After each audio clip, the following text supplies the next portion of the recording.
Boa noite, sejam todos bem-vindos. Eu sou Samuel de Freitas Júnior, doutorando em Controladoria e Finanças Empresariais, e é com grande satisfação que damos continuidade ao 12º Encontro Mackenzie de Controladoria e Finanças. Neste ano, o tema abordado é Desafios Estratégicos dos Profissionais de Controladoria e Finanças. Este é o sexto de uma série de 8 eventos que ocorrerão durante toda essa semana, promovidos pelo Programa de Pós-Graduação em Controladoria e Finanças Empresariais do Centro de Ciências Sociais e Aplicadas da Universidade Presbiteriana Mackenzie, com apoio do Mackenzie Soluções, uma área de negócios que atua no mercado corporativo através do desenvolvimento de estratégias para a melhoria da performance e sustentabilidade financeira, além de também oferecer diversos outros cursos de educação continuada. Convido o professor José Carlos de Adamari, coordenador do Programa de Pós-Graduação em Controladoria e Finanças Empresariais, para as palavras iniciais dessa noite. Boa noite, obrigado Samuel, obrigado ao Francisco Dorto da PIMEC, obrigado também ao Anderson Rebeck da Eternit, nosso egresso aí do mestrado, o professor Davi Jonatas que vai conduzir aí o debate. Então, assim, saúdo a todos, desejo que tenhamos aí um evento proveitoso, um tema que é muito caro, né, a quem cuida da informação contábil, né, e é a questão principalmente do pequenos investidores, né? O pequeno investidor é aquele, em tese, está menos preparado, né? E, portanto, é um tema de a regulação contábil, é uma linha de pesquisa do nosso programa, né? E se vocês, então, tiverem interesse aí nesse tema, né, convido a todos aí a conhecer um pouco as pesquisas, né, o que nós estamos fazendo enquanto curso de mestrado profissional e doutorado profissional, né, um programa que está com inscrições abertas também, vou fazer um pouco o meu comercial aqui, né, e desejo então que tenhamos aí uma noite de conhecimento, e a gente acredita que o conhecimento é construído de forma colaborativa, sempre valorizando o conhecimento que é produzido no campo da prática, né? E que aqui a gente estuda usando o rigor do método científico, o método baseado em evidências. A nossa proposta é sempre formar profissionais que diminuam o gap de gestão, de tecnologia nas organizações. Então, além de formar esses profissionais, a gente quer impactar a sociedade, né? Então, o seminário, um webinar é uma das formas da gente também tentar fazer essa discussão, aprender, né, com o que está ocorrendo na prática, trazer esse conteúdo para dentro de casa, vamos dizer assim, e devolvê-lo na forma também de conhecimento elaborado, né? Então, parabenizo aí por esse evento que nós estamos organizando. Acho que os palestrantes são de alto padrão, né? E isso vai gerar um conteúdo importante aí para a plateia que está nos ouvindo. Muito obrigado. Passo a palavra, então, ao Samuel. Obrigado. Muito obrigado, professor Adamari. Eu gostaria de agradecer os convidados desse painel que aceitaram o convite de participar desse webinar, Informação Contábil e o Papel de seus Provedores para Pequenos Investidores.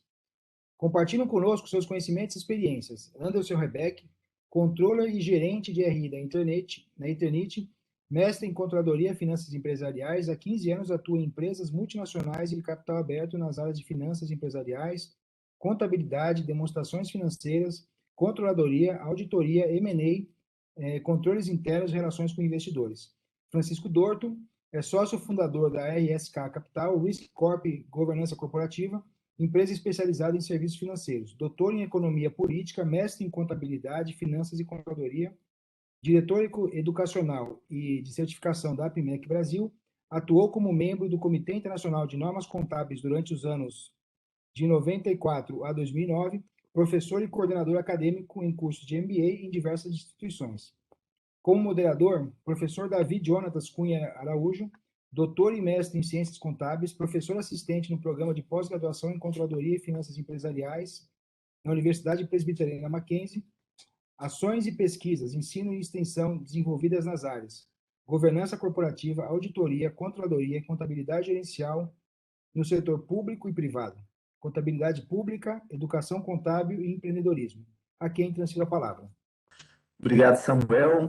Obrigado, professor Adamari, que já introduziu aqui, contextualizando né, o propósito, algumas das informações que vamos degustar essa noite, vamos dizer assim, e já foi nos apresentados os currículos, né, dos nossos palestrantes, que promete, né? Já deu para entender que os currículos são as informações que vem promete. Queria agradecer o Anderson pelo tempo precioso que ele destinou ao nosso programa, né? Está aqui com a gente compartilhando de informações acerca da relação com o investidor, né? O Anderson, ele vai trazer já apresentando para a gente, ele vai trazer esse enfoque, essa visão acerca da relação com o investidor, né, a informação para o pequeno investidor, e também estendo os agradecimentos ao professor Francisco Dorto Neto, que traz aí para a gente essa visão sobre a regulação da informação que chega, que deve chegar para esse pequeno investidor. Então, essa noite, a gente vai falar aí sobre a fala hoje à noite é sobre a informação e a importância dessa informação e como é que essa informação ela deve chegar para o pequeno investidor, né? E qual a importância disso? O que é que o investidor espera? O que é que a relação com o investidor ela deve levar para esse grupo, né? Como o próprio professor Edomari falou, que é o grupo ali que necessita de uma provisão de informação em caráter mais estruturado. E para que essa informação chegue, qual o aspecto da regulação? Então, vamos estar aí hoje à noite ouvindo, né, os contrapontos, os pontos trazidos pelo Anderson, o contraponto trazido pelo professor Francisco, os pontos trazidos pelo professor Francisco e os contrapontos apresentados pelo Anderson. E, né, sem mais delongas, quero passar a palavra já para o nosso primeiro palestrante da noite, o Anderson Rebeck, cujo currículo já nos foi apresentado. Por gentileza, Anderson, a palavra é sua. Obrigado, professor Davi. Obrigado pelas considerações. Antes de iniciar essa apresentação aí no evento, gostaria de agradecer o convite do Mackenzie. Eu que sou mackenzista, regresso do mestrado aí de controladoria, né? Então, eu estou muito honrado em estar participando de um evento aí, dessa magnitude aí. Então, eu espero que vocês apreciem esse evento que, com certeza, trará muitas informações aí relevantes para quem está nos assistindo aí. Antes, eu vou compartilhar aqui uma apresentação. Então, vamos começar aqui. Um tema muito relevante, né, que vai tratar um pouquinho sobre essa informação contábil, né? Como que essa informação ela é relevante, né? E qual é o papel da área de relações com investidores perante a informação que chega aos provedores, né, aos pequenos acionistas, né? Então, antes de falar um pouquinho como que essa informação, ela de certa forma é levada, né, para esses agentes, para esses acionistas, né? Eu queria falar um pouquinho do que são relações com investidores, tá? Relações com investidores, se a gente buscar um pouquinho na história, alguns séculos atrás, né, é uma profissão que já estava presente em transações financeiras, né, entre financiador e financiado, né? Lembrando que alguns anos atrás, alguns séculos atrás, a informação, controle das empresas eram provindos de empresas familiares, né? E aí a gente teve a Revolução Industrial lá no século XVII, né, que acabou intensificando um pouquinho mais o surgimento de grandes empresas, né, com transações mais complexas, né, mas ainda com uma posse unicamente familiar, né? E aí, já no século XVIII, a gente teve lá a explosão dos valores mobiliários, né? Então, eles ganharam popularidade, né? E aí, de certa forma, passaram a ser mais negociados em bolsa de valor. E aí, as empresas passaram a ter um pouco mais de liquidez no mercado, e aí aquela pulverização passou a acontecer, ou seja, não só o controle familiar, e sim a empresa passou a ter acionistas fazendo parte da composição da estrutura das empresas, né? E aí a gente se pergunta, mas, poxa, mas o que relações com investidores faz, né? Então a gente coloca aqui, ela monitora o preço das ações da companhia, do ativo da companhia, né? Essa área, ela fala com os analistas de mercado, né? Ela atende às questões de obrigações e regulamentações da própria CVM e de outros órgãos. Ela promove, sim, companhia, Sim, todas essas atividades, esses skills, fazem parte, sim, de uma área de relações com investidores. Mas eu costumo dizer que todas as atividades, ela possuem um propósito, que é cuidar do acionista, né? O acionista, ele é, sim, o maior provedor de recursos das empresas. Então, a área de relações com investidores, ela precisa, sim, cuidar do acionista. E o profissional? Né? Antes de até te passar aqui, né? Eu trouxe aqui uma bibliografia do IBRE, né? Que o IBRE diz que a profissão ela é relativamente nova, né? E que aí traz que é uma atividade corporativa, estratégica e de marketing, né? Fornecendo aos investidores, né? Uma descrição acurada do desempenho da empresa e de suas futuras perspectivas. Ou seja, atividades corporativas, estratégicas e de marketing, elas precisam ser fornecidas com o objetivo de cuidar do acionista. E o profissional? O que se espera desse profissional? Né? Como é uma profissão relativamente nova, o profissional de RI ele precisa ter um perfil híbrido. O que seria um perfil híbrido? Né? Ao mesmo tempo que ele é um generalista, né, ele precisa agregar várias habilidades em diversos campos, ele precisa circular em diversos campos. Né? Ele precisa, sim, ter um profundo conhecimento em finanças, né, em áreas correlatas, e também precisa ser comunicativo. Por quê? Porque ele é o meio de campo entre companhia, né, o board da companhia, com o acionista. Qual seria esse papel? Né? O que o Relações de Investidores? Qual é o papel dele dentro da companhia? Né? O que ele precisa fazer? Né? Então, essencialmente, né, as empresas elas possuem aí duas formas para financiar as suas estruturas e as suas operações. Então, a gente tem um financiamento feito através de recursos próprios, né, ou através de recursos de terceiros. Deixa eu ligar meu pointer aqui. E aí eu coloquei aqui uma figura que simplifica esses tipos de financiamento que podem ser feitos e que a área de relações com investidores atua. Então, do ponto de vista de dívida, é aonde o profissional, a área de relações com investidores busca as melhores taxas, os melhores custos de uma captação de recursos para financiar a sua estrutura e as suas operações. Isso pode ser convertido através de uma dívida, uma emissão de debêntures, né? Ao ponto de que essa dívida ela é registrada dentro de um passivo, né? Passivo circulante, não circulante, dependendo do prazo dessa dívida. Do ponto de vista de equity, que a gente fala aqui de patrimônio líquido, né? Como é que se pode capturar recursos para estruturar essas operações? Então, a gente pode ter dentro, por exemplo, de uma empresa de capital aberto, né, através da admissão de novos sócios, né, com a emissão de novas ações, então, o famoso IPO, né? Outras formas de captação, por exemplo, se dão através de chamadas de capitais, aonde a empresa lança um programa de aumento de ações dentro da sua estrutura acionária, ou seja, ela faz um programa para que os seus acionistas possam aumentar o capital social e, com base nisso, trazer recursos para financiar suas estruturas e as suas operações. E aí você faz aqui um link com equity, que seria um aumento de capital social. É importante destacar que no momento que nós estamos vivendo hoje, principalmente decorrente do que todo mundo chama de novo normal, muitas empresas estão fazendo diversas ações de captação de recursos através de IPOs e muito mais através de chamadas de capitais.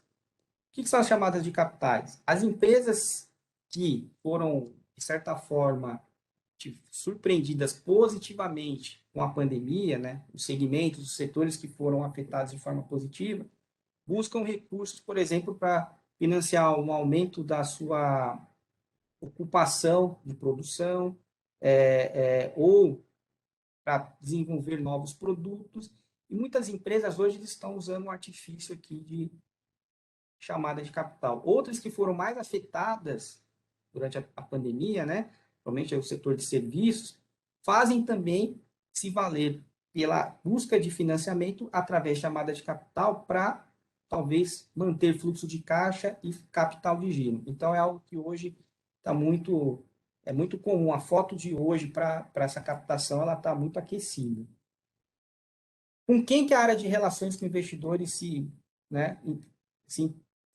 interage, né? Então, a gente tem aqui os analistas sell-side, né? O que são esses analistas sell-side? São aqueles analistas que são conhecidos, né? Como research. O que eles fazem? Eles são independentes e simplesmente emitem relatórios de recomendação de compra ou venda. O profissional, a área de relações com investidores, ela deve sim conversar com os analistas sell-side, né? Ela precisa entender qual é a visão desse analista, porque ele é um analista independente que vai sim, de certa forma, emitir uma opinião sobre o ativo da companhia. Os analistas buy-side são os analistas mais de empresas institucionais, são aqueles analistas que cuidam de gestoras de fundos, né?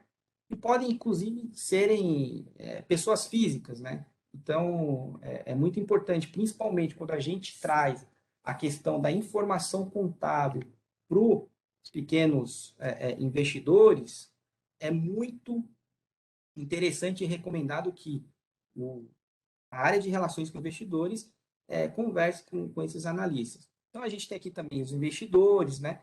Pessoas físicas, por exemplo. Empresas que têm pulverização, que têm grande parte dos seus acionistas são pessoas físicas, né? São pequenos investidores, né? Por exemplo, no caso da Eternit, quase 50% da estrutura de capital de acionistas é provindo de pessoas físicas. Então, é uma área de relações com o investidor que fala muito com as pessoas físicas. As pessoas físicas elas querem entender sobre e terem ali interpretações do que a companhia publica hoje, que a companhia divulga ao mercado. A gente fala também das agências de rating, que são aquelas agências que classificam o risco do ativo, né? Então, elas também estão independentes. Os órgãos reguladores, né?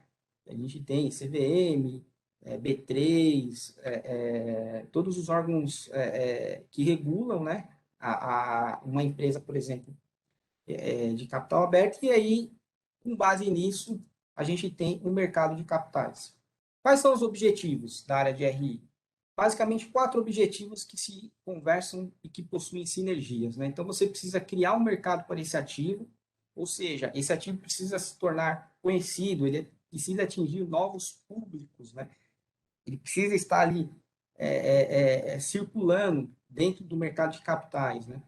Aumentar a liquidez, né? Então, ou seja, fazer com que esse ativo tenha uma maior facilidade de investir e desinvestir, sempre dentro do preço correto, reduzir a volatilidade ao eliminar as assimetrias, isso é uma coisa bem importante, porque eliminando as assimetrias, você possui um menor risco para o investidor, né?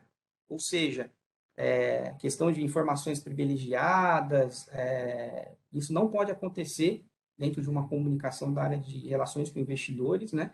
Precisa ter a equidade da informação e, com certeza, reduzir o custo de captação financeira. Então, ou seja, para qualquer tipo de captação que seja feita ou através de uma dívida ou através de um aumento de capital, com a emissão de novas ações ou até mesmo com a própria estrutura acionária, a área precisa, de certa forma, reduzir esse custo de captação, precisa analisar e entender o que é melhor para a companhia e, consequentemente, tem os acionistas, né, como as pessoas que precisam sempre ser protegidas, né? Costumo dizer que possuem 3 pilares para que esses objetivos fluam. Então, a gente tem aqui, o primeiro é a questão da transparência, né?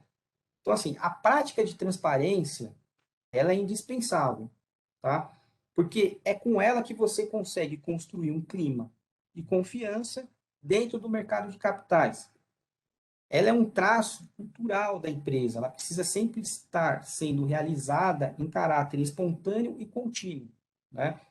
E aí o profissional de RI, ele é o guardião da transparência. É o seu dever, né, conhecer a fundo, inclusive, a organização, né, a qual ele esteja vinculado, assim como o seu setor econômico, por exemplo. O setor da Eternit é o setor industrial, né, segmento de material de construção. Então, o profissional, precisa estar atento para esse setor. E também para esclarecer, o profissional precisa estar preparado para esclarecer as dúvidas, né, de todos aqueles agentes do mercado que foi mencionado no slide anterior, e principalmente de quem? Dos seus acionistas. Ele precisa ser sempre transparente. O segundo pilar é a equidade, né? Quando a gente fala de informação contábil ou informação relevante para o acionista, a disseminação dessas informações, ela deve sempre observar aquele princípio básico da equidade, tá? Então, o profissional de RI, ele não deve, em hipótese alguma, beneficiar ou conceder tratamento privilegiado a qualquer agente do mercado, né? Então, cabe a esse profissional assegurar que a informação seja sempre disponibilizada ao mesmo tempo a todos os públicos interessados. Ou seja, não existe informação privilegiada para nenhum dos agentes. E o último pilar é a independência, né? Então, ele deve sempre zelar pela veracidade da informação que está distribuindo, né? Ela precisa ser sempre confiável, né? Sem meias verdades, né? Sem qualquer tipo de distorção e sempre fortalecendo a credibilidade da empresa como profissional de RI. É importante destacar que, dentro das funções do profissional de RI, a independência dele é necessária para transitar e se comunicar com os demais cargos da empresa, inclusive conselho de administração e diretoria. Ele precisa ter essa independência. E aí, portanto, essa função de RI, ela é extremamente relevante para levar as informações da companhia, né, para os acionistas dentro dos melhores padrões de divulgação e torná-lo mais eficiente. Ou seja, a informação ela tem que ser boa, com qualidade, e ela tem que levar a mensagem de forma objetiva. Quais são as integrações da área de RI? Então, a gente pode chamar, existe a integração com os principais públicos, a gente pode trazer aqui o mercado, os colaboradores, a própria sociedade e o meio ambiente. Esses são os principais públicos da onde a área de RI precisa estar sempre interagindo. E quais são os principais interlocutores, as interlocuções da companhia com a área de RI? Então, a gente tem aqui, por exemplo, a contabilidade. Ela é fundamental para que a área de RI consiga transmitir e fazer a comunicação correta, sem assimetria, objetiva, para que os acionistas possam, sim, poderem ter a interpretação e entenderem o que está sendo divulgado e publicado. Então, aqui a gente consegue dizer, a gente traz sempre a questão das demonstrações financeiras, com notas explicativas, sempre com disclosure. O próprio release ele precisa ser um release muito conectado com o que está nas demonstrações financeiras, tá? Fora isso, o profissional de RI precisa se relacionar com a área de tesouraria para entender como que está o endividamento da empresa. Precisa, sim, ter uma comunicação com a área de marketing para entender como é que o ativo da companhia está situado dentro do marketing e como que esses agentes enxergam a companhia. Tem que ter uma comunicação externa perante a imprensa, né? Trazer de forma sempre transparente, principalmente as entrevistas que são dadas pelos executivos com relação às divulgações. Então, vocês podem perceber que as interlocuções elas são gigantes, né? Praticamente com todas as áreas da companhia e com todos os públicos, tá? E aí, como é que é feito isso? Existem uma série de formas de você divulgar. E aí a divulgação ela tem que ser sempre o quê? Transparente e objetiva. Então, por exemplo, a companhia ela precisa ter um website de relações com investidores bastante claro, com navegabilidade, fácil. O acionista ele precisa encontrar as informações fáceis. Ele não pode esconder nada lá dentro. Tem que ser um website clean, limpo, sem nenhum obstáculo para ele, né? A companhia se usa muito dos comunicados e dos fatos relevantes ao mercado, prepara sempre os relatórios de pre-release, relatórios da administração, também para passar o posicionamento e passar essa informação muito clara e objetiva. Ela promove também teleconferências de resultados, né, trimestralmente, tem a interação com os acionistas, ela se abre, por exemplo, hoje no caso da Eternit nós utilizamos o chat, então, como nós somos com a estrutura muito forte de pessoas físicas, né, nós temos 300, 400 pessoas que assistem às nossas teleconferências de resultados e a gente dedica 1 hora, mais ou menos, para a sessão de perguntas e respostas, sendo sempre bastante transparente e não filtrando nenhum tipo de dúvida que esses acionistas tenham, né? Existem os roadshows que são feitos para captar, por exemplo, novos recursos através de admissão de novos acionistas ou de ofertas secundárias, né? As reuniões públicas, por exemplo, que são utilizadas, né? Por exemplo, como a PMEC organiza muitas reuniões públicas, né? Antes da pandemia era bacana porque todo mundo se encontrava, né? E era uma conversa muito boa. As próprias reuniões individuais, elas existem. Por exemplo, o Investor Day, por exemplo, você acaba divulgando, falando sobre questões operacionais, e passa um pouquinho do contexto, da história, dos produtos da companhia, naquele objetivo também de você estar ali fazendo com que esse ativo se torne conhecido, né? Através dos relatórios anuais, que são publicados junto com as demonstrações financeiras anuais, e, claro, também a publicidade legal, que hoje, né, com a pandemia, né, a gente tem podcast, a gente tem lives, né, tá uma coisa muito mais rápida, né? No passado você não tinha, né, os vídeos no YouTube, então tem muita forma hoje existem diversas maneiras dessa informação chegar a esse investidor, né, a esse pequeno investidor, e de certa forma, trazer conforto. Mas o mais importante aqui é sempre pensar nos pilares: transparência, equidade e independência. Acho que era isso. Tentei passar aqui de uma forma bem rápida diante do tempo, até para não se tornar cansativo. E aí a gente acho que vai ter um tempo aí para poder conversar aí com os nossos participantes aí. Mas é isso. Eu passo para você aí, professor Davi. Obrigado, Anderson. Obrigado por nos prover, né? Nos prover de informação aí acerca, tanto nós como os nossos colegas que estão aí assistindo, né? São vários recursos, o Anderson nos apresentou vários recursos, né? Que são utilizados, que ganham forma, né? Que são estruturados para que se chegue a informação, para que de fato haja essa provisão da informação para, especialmente, o pequeno investidor, né? Então, Anderson, eu já queria, antes de passar a palavra aqui para o professor Francisco, para ele dar o contraponto, né, acerca da regulação dessa informação, da forma como essa informação chega via RI, né, como você já nos trouxe. A gente hoje está naquele contexto, a pandemia, ela também, você ressaltou, né, o ponto da pandemia ter trazido uma série de mudanças para essa questão da relação com o investidor, né, essa relação entre o RI, de fato, e o investidor, né, que está ali aguardando, que precisa dessa informação. Eu queria saber de o seguinte, na pandemia, houve também, de acordo com os últimos levantamentos que foram feitos, os levantamentos técnicos, né?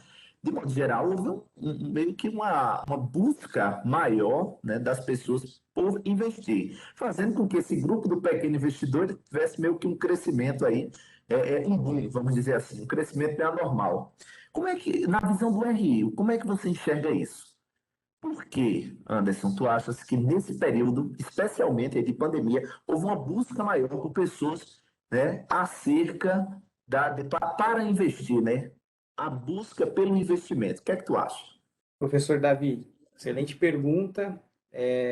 Do meu ponto de vista, do que a gente enxerga dentro de uma área de relações com investidores, principalmente dentro da Eternit, que é uma empresa que tem muitos acionistas, pessoas físicas, né? A gente, inclusive, sentiu também um crescimento, a gente percebeu um crescimento considerável no nível de acionistas, pessoas físicas, dentro do nosso ativo. É uma série de questões, né? Você tem a questão que lá no começo da pandemia a gente teve a gente olhar para a questão da bolsa, né? Ela caiu de basicamente 120 mil pontos para 60 mil pontos, né? Então gerou muita oportunidade, era um tema que estava sendo muito comentado pela mídia, né? A pandemia, ela derrubou os ativos todas as empresas, né? No modo geral, que estavam listadas, né?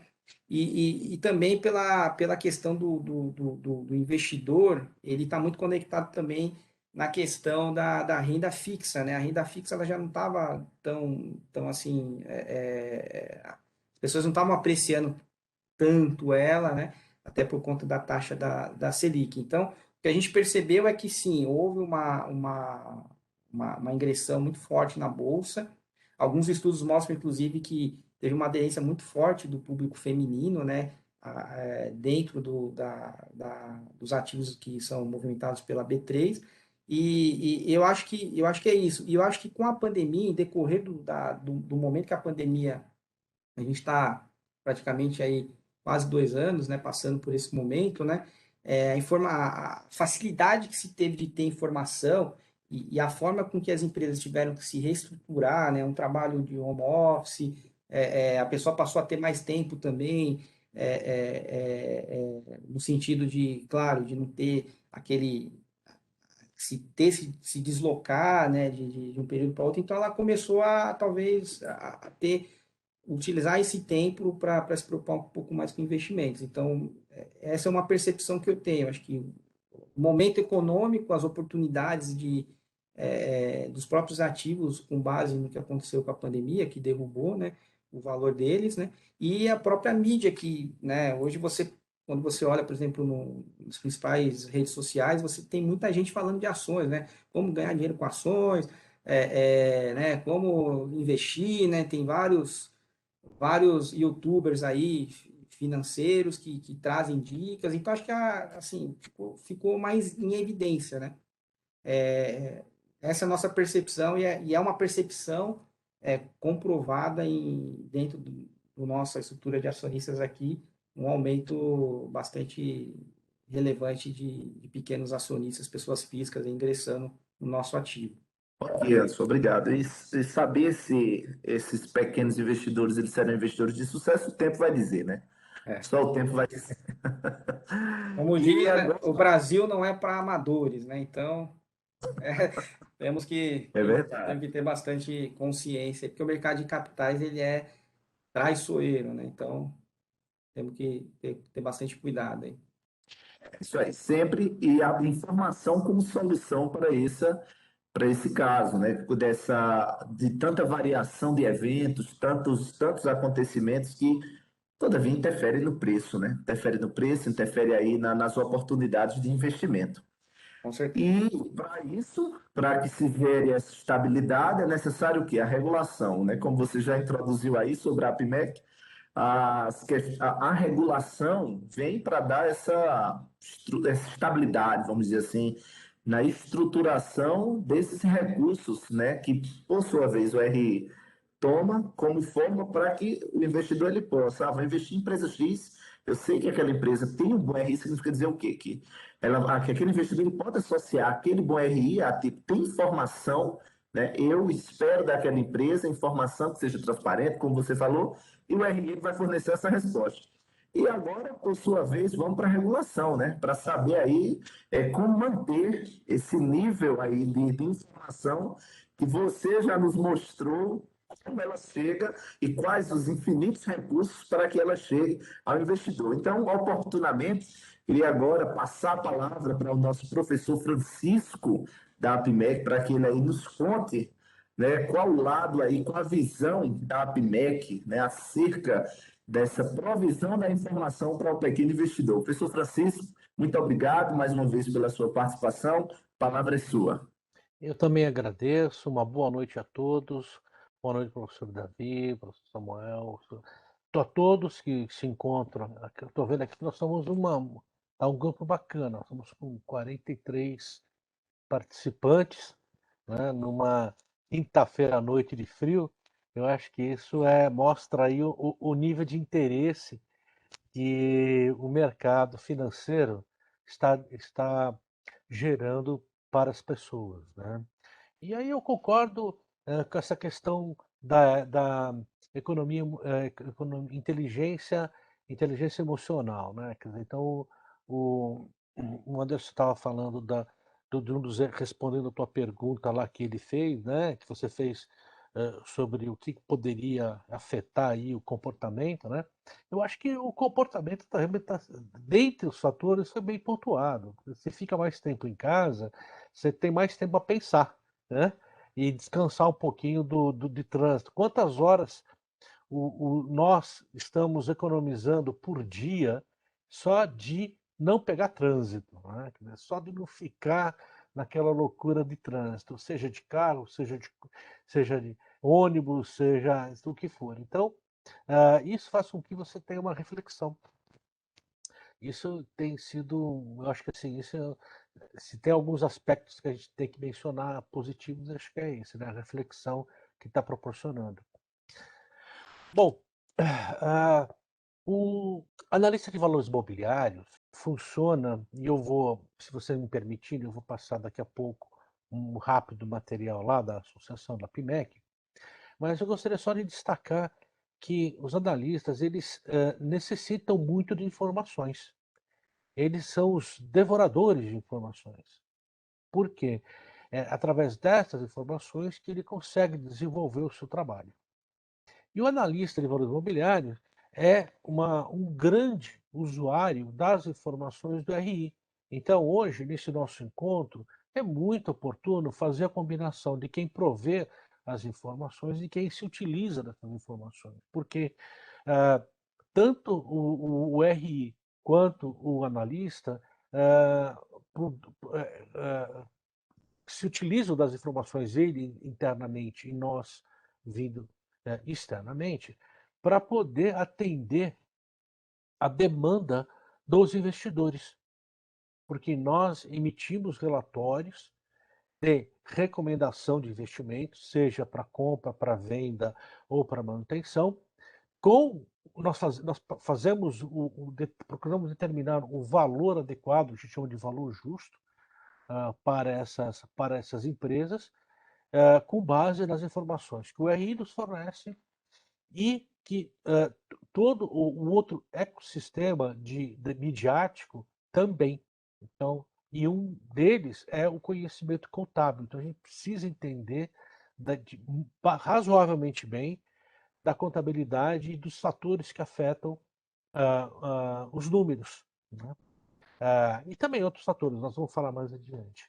Mas, enfim, esta junção de informação originada na fonte, via RI, e esta informação trazida para o ambiente de análise fundamentalista, basicamente, principalmente, né, são elementos, são ingredientes necessários para uma boa decisão, uma boa orientação e um bom encaminhamento dessas informações para os investidores, futuros investidores. E aí eu estou falando de todos os investidores, desde o investidor de maior porte institucional, que aí tem aquele analista sell-side, buy-side, conforme descrito, até o pequeno investidor, aquele investidor aonde ele rapidamente bate o olho num pequeno informativo ou numa síntese, e aí ele já começa a se interessar por alguma atitude de investimentos, né? Então, não importa o tamanho, o analista ele prepara o material, a sua recomendação, para que a tomada de decisão seja a mais adequada possível. Como nós estamos falando de uma tomada de decisão que interfere no patrimônio, não importa aí, e aí novamente, não importa o tamanho do patrimônio, você pode ter o pequeno investidor com patrimônio, no que acontece? O analista ele tem uma responsabilidade sobre isso. E a Comissão de Valores Imobiliários, desde 2009, e mais especificamente depois de 2011, sendo que nós, desde 2002, eu particularmente atuo muito fortemente para que isso acontecesse, ela transferiu, ela autorizou, ela outorgou a atividade de fiscalização, certificação e fiscalização, supervisão da atividade do analista de valores imobiliários para a APIMEC. Então, com base nisso, nós entendemos que nós temos, então, a responsabilidade institucional de atender os requisitos da lei. Inclusive, nós temos até uma instrução normativa CVM número 20 de fevereiro deste ano, é a mais recente, ela atualiza os trabalhos do analista, inclusive no que diz respeito à emissão de relatórios, né? Inclusive as casas de research. Então, essa institucionalidade tem por objetivo criar uma confiabilidade e um instrumento maior que integra todo o mercado financeiro. Então, essa confiabilidade diz o seguinte: olha, o analista ele tem que prover nos seus relatórios a melhor qualidade de informação. E esta melhor qualidade de informação, ela tem que estar baseada em premissas que têm que ser comprováveis, em premissas que você tem que justificar e em dados que você tem que justificar. A grande fonte desses dados, grande parte delas, são fundamentos originados da contabilidade. São fundamentos originados da macroeconomia, da microeconomia. São fundamentos originados também e principalmente pela empresa. E quem que comunica com o mercado? A relação com investidores. Então, a integração da APIMEC com a relação com investidores, ela é visceral, porque nós usamos as informações e informamos o mercado sobre a empresa de forma independente. E a empresa precisa dessas informações, porque essas informações balizam, né? Eu diria que assim, ela faz uma leitura de como o mercado enxerga a empresa. Então, esta relação é de mão dupla, né? Só para vocês terem uma ideia, a PIMEC ela existe em 1970, né? Não é uma casa nova, né? E ela, este ano, passou a se chamar a PIMEC Brasil, porque ela integrou todas as regionais numa única unidade. Então, quem faz parte desse universo, né? Além dos analistas de investimentos, tem analistas de crédito, consultores, gestores de renda variável, profissionais independentes, inclusive relações com investidores também.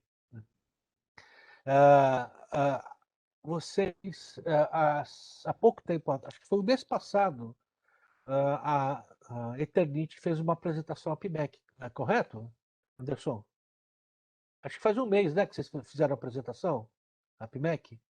Na verdade, a gente não fez nenhuma apresentação ainda esse ano, viu, Francisco? Ah, não. Deve estar confundindo aí.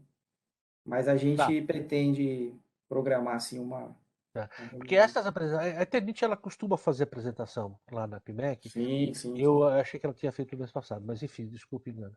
Mas de qualquer forma, fica o convite. Né?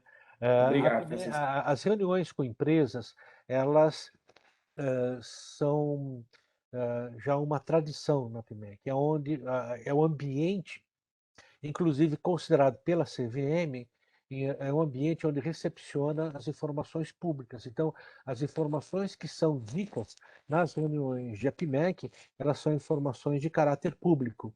E elas têm full disclosure, ou seja, tem a capacidade de atingir a todos os investidores que assim desejam de forma equitativa e tempestiva. Então, é isso que caracteriza a informação pública, onde você reduz a equidade, né? Quer dizer, as diferenças. Você aumenta a equidade, você reduz os distanciamentos. Então, as reuniões com a PMEC são muito importantes e também, por conta até do incremento tecnológico, as reuniões de APIMEC hoje feitas pela web atingem todos os países que assim interessarem, né?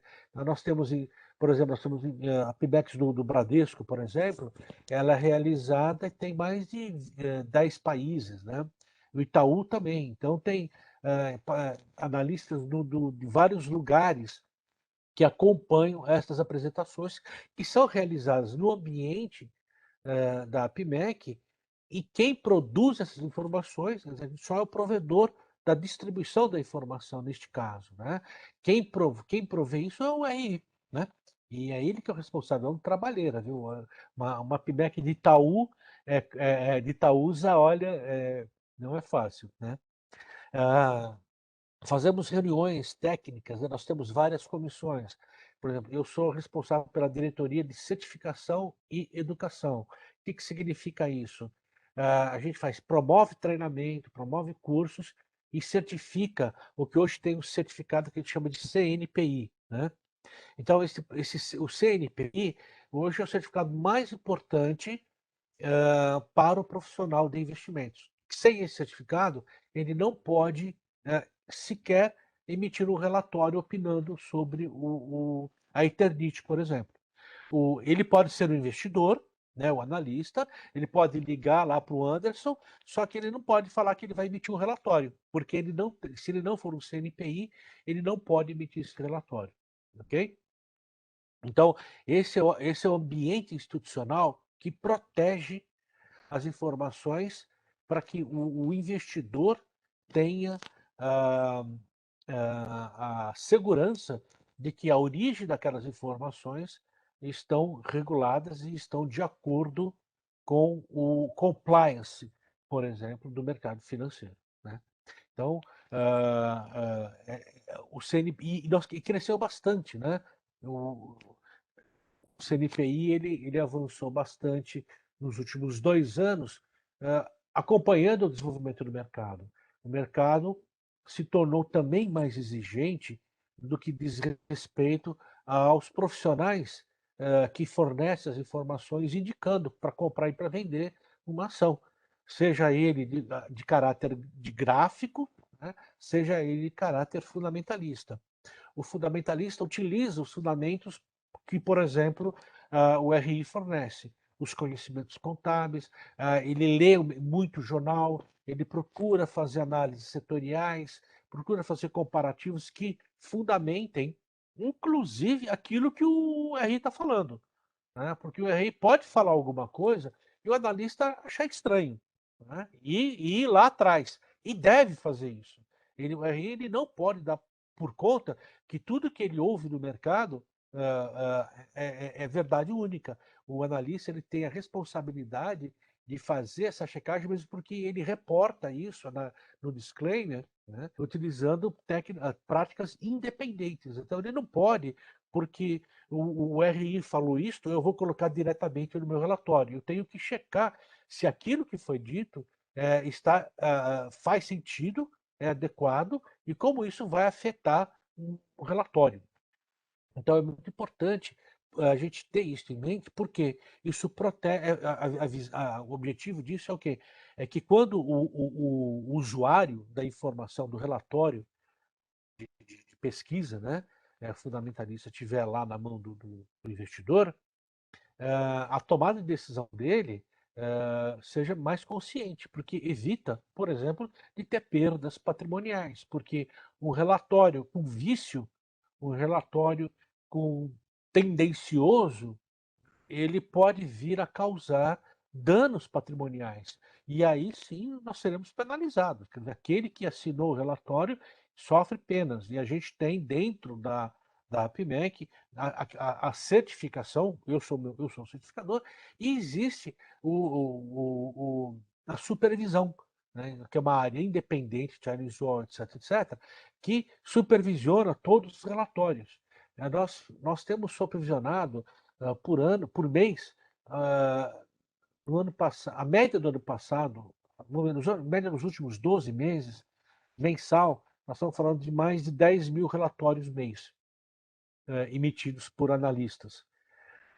Então, e a gente faz auditoria, a gente faz checagem para que estas informações estejam em compliance, né? Em compliance with as regras de mercado, ao código de conduta, ao código de melhores práticas e que esteja, porque como ele é uma informação pública, esse relatório não é velado, né?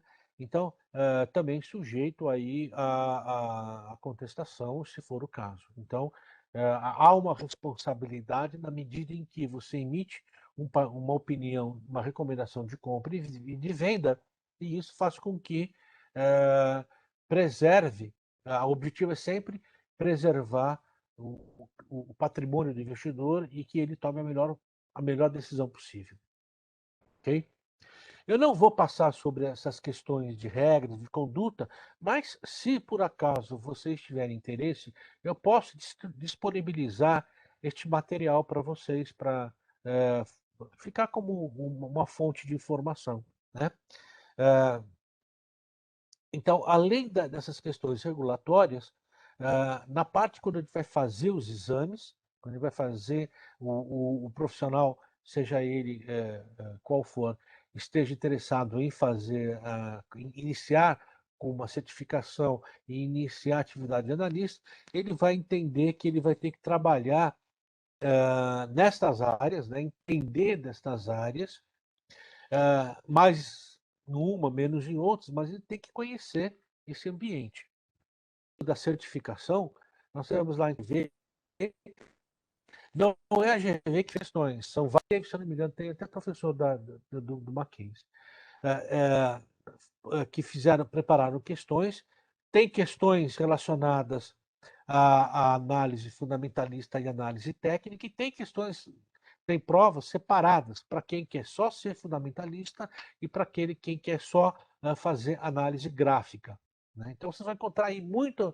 A hora que você entrar na internet, você vai encontrar muitos youtubers, né, que são basicamente fundamentalistas, basicamente técnicos. Né? Então, tá lá, ele tem que se apresentar, que ele é CNPIT. Né?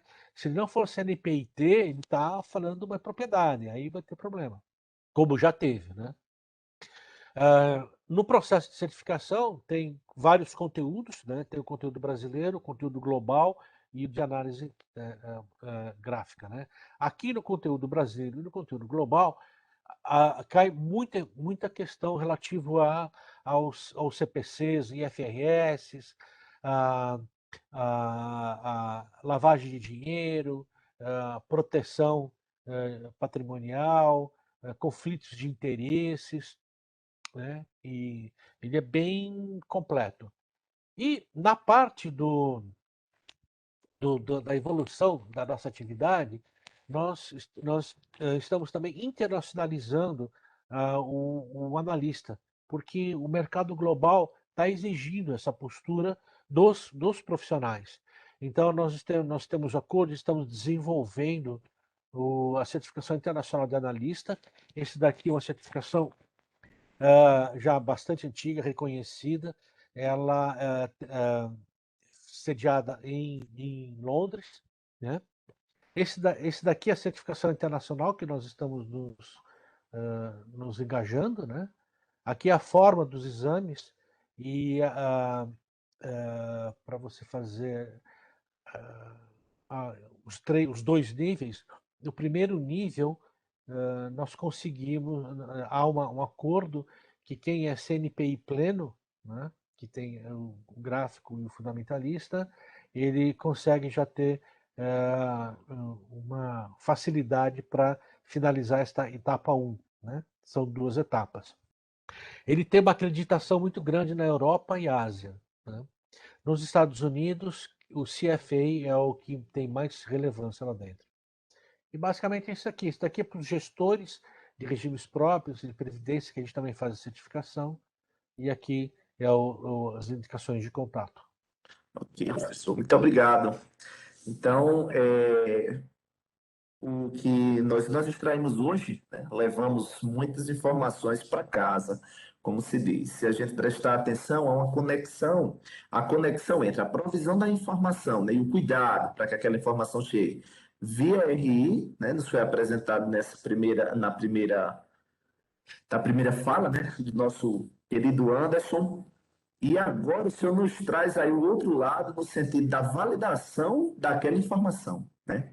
O senhor mostra para a gente aqui, ó, para que essa informação chegue, né, para aquele grupo que está lá, não, quero investir na bolsa, é oportunidade, vamos lá, como a pergunta que o senhor mesmo respondeu lá no início. Ah, mas tem um grupo aí, eu quero investir, porque investir dá dinheiro, né? Investir é bom, dá dinheiro, investir na bolsa aí é bom demais. Mas só que o que é que acontece? O propósito dessa nossa conversa hoje, pelo menos para mim, me coloca na postura, vamos lá, na posição de um pequeno investidor. Ele vê que há um mundo aí por trás, para que aquela informação chegue, ele possa. Ah, deixa eu entrar aqui no site X da empresa X que eu decidi investir, deixa eu ver aqui o relatório tal, ver a demonstração, tá dando lucro, tá. Então, para que aquela informação chegue ali, há toda uma estruturação, há todo um papel do analista, um papel do regulador, né, o papel da própria relação com o investidor, para que aquela informação ela esteja ali disponível para aquele grupo. E eu não sei se o professor Francisco me ouve. Professor Francisco, o senhor nos ouve? Ou sim. Sim, pronto. Porque tinha saído sua imagem. Aí a pergunta que eu queria fazer, dentro desse contexto da pergunta que eu fiz para o Anderson também, no início e em relação ao analista, como que ele tem que se desdobrar, qual foi, vamos dizer assim, a nova postura, né? Se é que, de fato, ele teve que desenvolver uma nova postura mediante a entrada, né, essa ampliação, vamos dizer assim, desse pequeno grupo de investidor frente à entrada deles na Bolsa nesse período agora pandemia. O que é que o senhor tem a nos dizer acerca disso? Como é que o analista teve que lidar, ou está tendo, né, que lidar com essa mudança nesse perfil do investidor? Como analista, que sou, e meus colegas também, analistas, nós estamos muito agradecidos por crescimento, por novos investidores, pequenos investidores no mercado, porque desde que a associação é associação, ela tem a esperança de que o mercado de bolsa de valores, o mercado bursátil, ele seja também do interesse dos pequenos investidores. Então, para nós, é uma grande oportunidade e nós já estávamos preparados para atender a esta demanda há muito tempo. Há muito tempo. Tanto que, como parte do reflexo desta demanda, a própria PIMEC se integrou numa PIMEC Brasil, para que a gente pudesse, de uma forma mais ágil e articulada, atuar na divulgação das informações. Então, o mercado foi muito favorável para a profissão e a atividade do analista, né? Por quê? Ele está sendo mais requisitado. Por quê? Porque a gente tem fundamento e emite relatórios que nem todo investidor pequeno, ou médio ou grande, né, leu uma peça contábil, né? Tem que alguém traduzir para ele, né? Então, e dizer, olha, essa peça contábil conduz com base numa série de análises, num contexto setorial, num contexto macroeconômico, né, a esse tipo de comportamento de curto, médio e longo prazo. E a gente tenta expressar isso no número, né, que a gente chama de valuation. Então, a avaliação da empresa, com base na peça contábil e traduzida da forma como eu falei, ela vai chegar num número. E esse número vai poder indicar o comportamento do investidor com relação ao seu interesse de comprar, vender. Então fica muito mais fácil para o leigo entender o relatório de análise de investimentos. E nós fazemos hoje relatórios muito sintéticos. Uma página. Não existe mais, não é mais aquele relatório que tinha 10, 15 anos atrás, ou 10 anos atrás, que tinha 30 páginas, né? E era uma coisa pesada, né? Hoje você tem uma página, duas. Quando tem o IPO, você põe 3 páginas para justificar a abertura de capital ou aquela chamada de capital. né? Outra coisa, nós tentamos diminuir as terminologias, nós melhoramos o que a gente chama de taxonomia. Então, a taxonomia das palavras, do analista, procurou ser mais amigável com o público. Então, até retirando dos relatórios certos termos que traziam uma dificuldade de interpretação. E aí a gente perdia a finalidade. Então, inclusive, nós temos internamente na associação uma comissão, chama CAC, né, que é de analistas, que estão no mercado, são profissionais atuantes no mercado, e que eles procuram transmitir para a gente, olha, tá difícil de entender isso daqui, ou tá fácil de entender aquilo. Então a gente procura emitir um documento que seja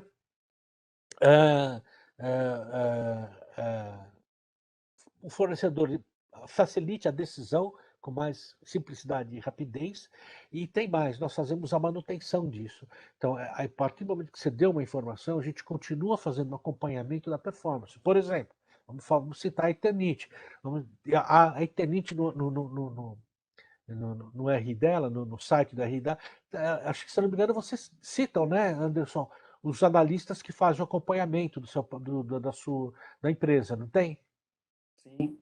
Né? Vocês têm lá os relatórios, os nomes dos analistas. Então, olha como é a interação, como ela é legal. Né? Então, veja, você pode ter a empresa, tem dúvida se tem algum relatório, para não dizer o que para falar assim, não vou acreditar em tudo que a empresa está falando, ou quero questionar algumas coisas. Aonde que está esse questionamento? Ele pode ir lá olhar o analista que escreveu um relatório de avaliação da Eternit, recomendando algum posicionamento, né?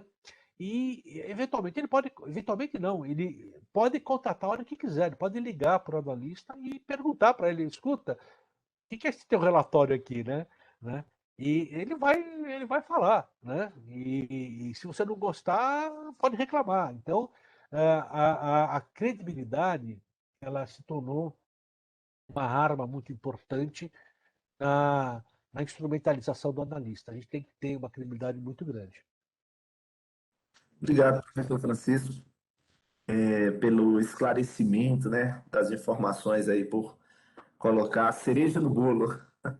E aí de tudo, a intuitividade, né? A gente percebe, isso não aplicado só à questão do analista para o pequeno investidor, mas hoje, quanto mais intuitivo, melhor, né? Quanto mais intuitiva aquela informação, quanto mais transparente, como o Anderson falou, e aí fica, tanto o Anderson nos deu esse recado, como o senhor também nos deu, de que a informação, quanto mais intuitiva, aquela informação que a transparência seja percebida de maneira a ter uma linguagem que eu possa acessar, uma linguagem que eu principalmente, especialmente esse grupo de pequenos investidores possa entender que de fato está aqui no relatório é o que a tendência, né, atual, que a gente vê atualmente. Obrigado, professores. Tem uma pergunta, essa aqui foi direcionada Eu para... só vou fazer um comentário, se me permite. Você vê que Fique à vontade, como o professor. nosso mercado, ele é como o comportamento das pessoas, vou lá. Santo de casa às vezes não faz milagre, né?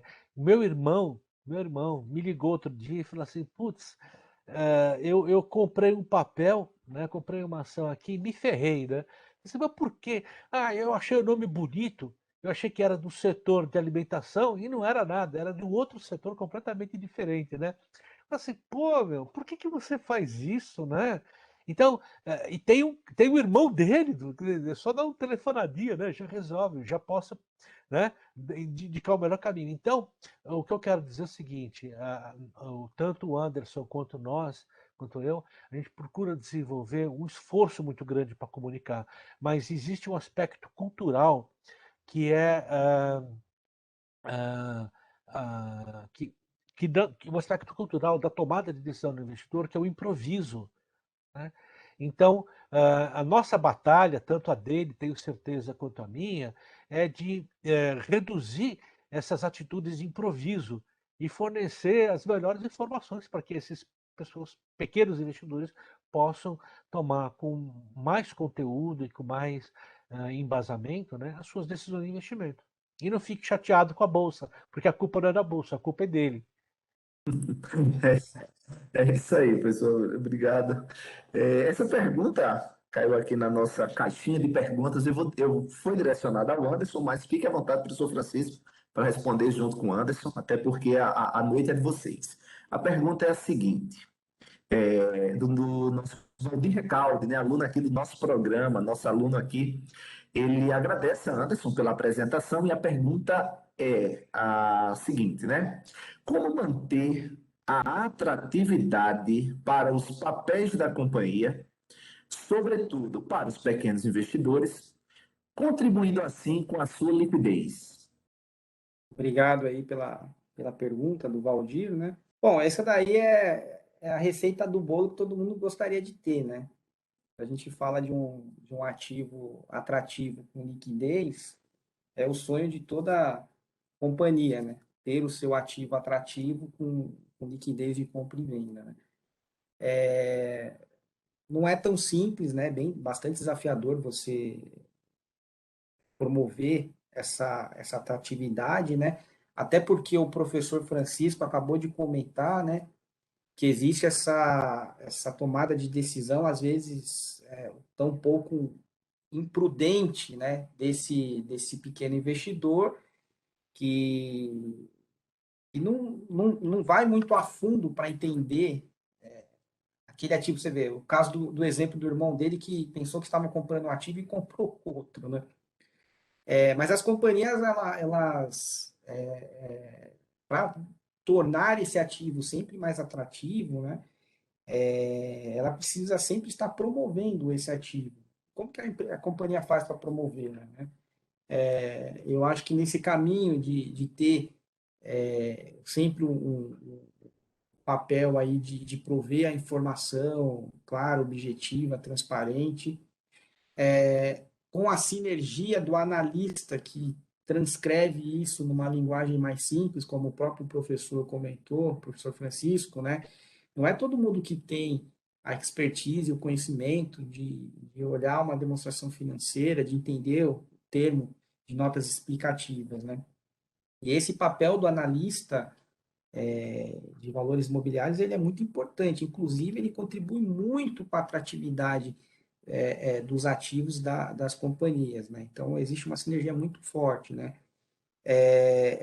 Trazer, por exemplo, para esses pequenos investidores algumas perspectivas, né? Para onde a companhia está indo também, né?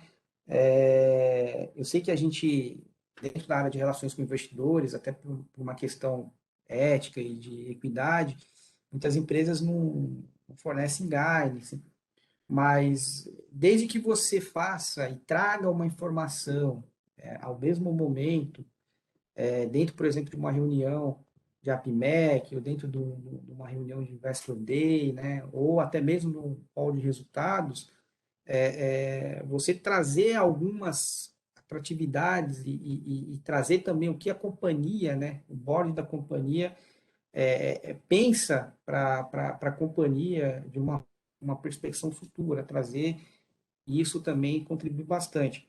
Mas é aquilo, o mercado ele é um mercado de ações, né? A gente costuma dizer que existem alguns momentos, né? Existem as ações, os ativos queridinhos, né? Que se tornam queridinhos, a gente não entende por quê, porque o próprio professor Francisco pode comentar que quando você olha do ponto de vista de número, a conta não fecha, mas que existe por trás todo uma perspectiva intangível do que vai acontecer com ele, enfim. A atratividade, ela sempre tem que ser transparente, ela tem que ser sempre clara, e eu entendo que isso tem muita conexão com o que a companhia informa para o mercado, né? Não existe uma receita pronta de bolo, mas eu acho que é isso, né? No momento que esse ativo se tornar atrativo, a consequência de liquidez é ali imediata, né? Posso fazer algum comentário? À Claro, vontade, professor. Obrigado. Bom, somando ao que o Anderson falou, tem assim, alguns pontos importantes quando a gente pensa numa ação em termos de liquidez, em termos de atratividade. Em termos de atratividade, as atitudes têm que partir inicialmente da própria empresa. Então, por exemplo, o Investor Day é um lugar onde é um grande ambiente de confraternização da empresa com os investidores. E isso ajuda enormemente em termos de atratividade, porque você vai passar o dia inteiro ou um período, né, no ambiente agradável, com informações que são transmitidas de forma pensada, organizada, tem uma estratégia comunicacional. Isso é transmitido nas mais variadas formas. Então, isso, em termos de atratividade, é muito potente. Uma outra coisa que também o Anderson falou, que também em termos de atratividade é muito importante, é o call de resultados. Todo mundo quer saber o que está acontecendo com a empresa. Então, fatos relevantes, não adianta aparecer só no jornal, assim, tem que ser comunicado, tem que ter um call, chamar, tem que ter uma lista, entendeu? Então, a atratividade é um trabalho do lado da empresa muito intenso. A atratividade do lado do analista também é muito importante, porque nós vamos utilizar dessas informações, preparar tudo aquilo que eu já falei, só que nós vamos colocar o nosso Stock Guide, né, que é a nossa listinha de recomendações debaixo do braço, e vamos bater na porta lá dos investidores, fazer uma reunião, ou convidar esses investidores para o café da manhã, ou vamos. Que agora já pode fazer banalíssimo. A gente faz uma live com um grupo de investidores falando sobre as recomendações. Isso também auxilia muito na questão da atratividade. Então, há sim esforços mútuos na questão da atratividade. Então, e é permanente. Sempre que há um call, o analista vai acompanhar o call, emite o relatório de acompanhamento deste call, enfim, e vai traduzir todo aquele economês e o financês para o investidor. E finalmente nós vamos falar da liquidez. A liquidez já é mais, ela já é mais profissionalizada, ela já é mais complexa, né? Por quê? A liquidez tem, inclusive, instrumento legal para isso. Você pode utilizar o Market Maker, né?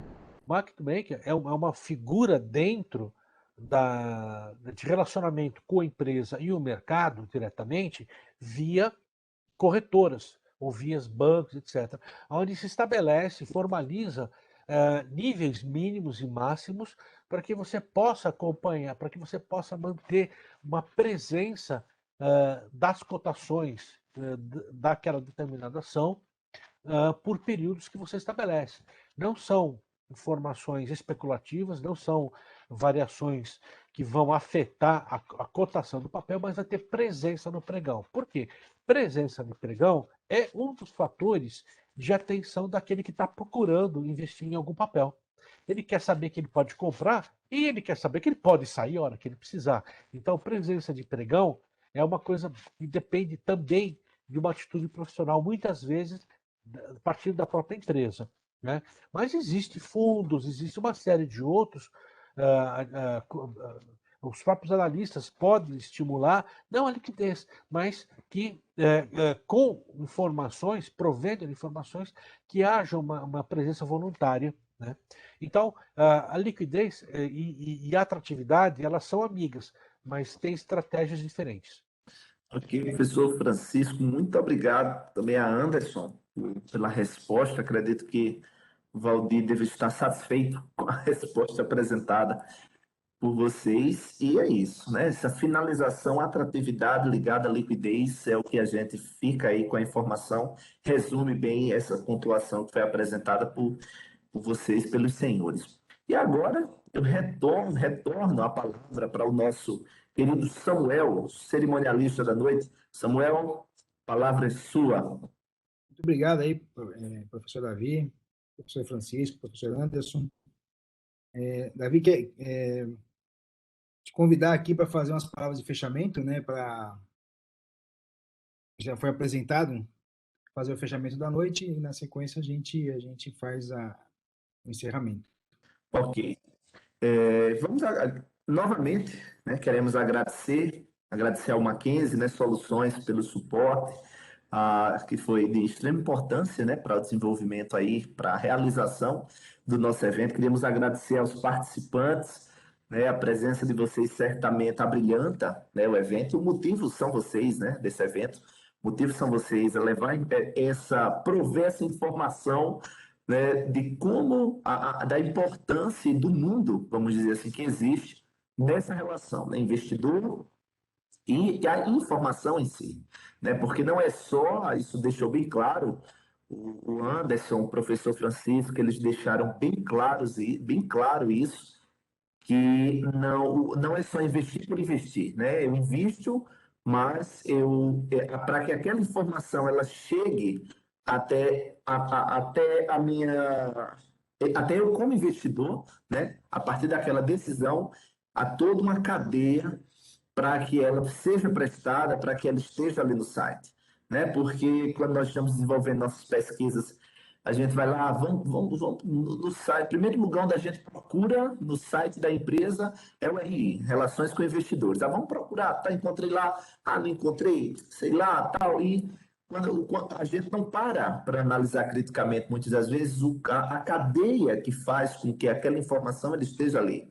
Quem teve que validar? Aí a gente papel do professor Francisco, né? O Anderson teve que fornecer, mas o professor Francisco teve que validar, né, na figura do analista ali, aquela informação. Foi toda uma cadeia de análise, de validação, de sustentação para que ela ali estivesse. Acredito que, dentre tantas informações que foram levantadas hoje à noite, essa foi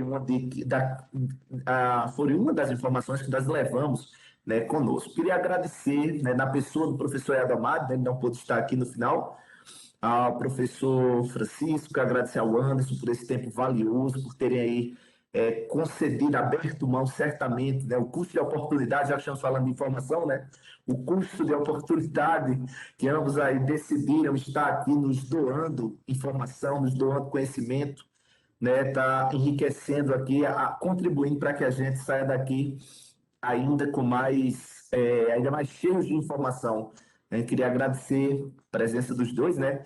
O Anderson, que é o nosso, na época ainda não era professor, né, Anderson?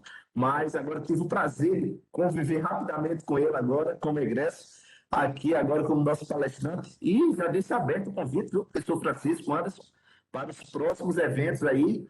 Se Deus quiser, estaremos aí juntos novamente em algum próximo evento. Samuel, meu companheiro aí de organização do webinar.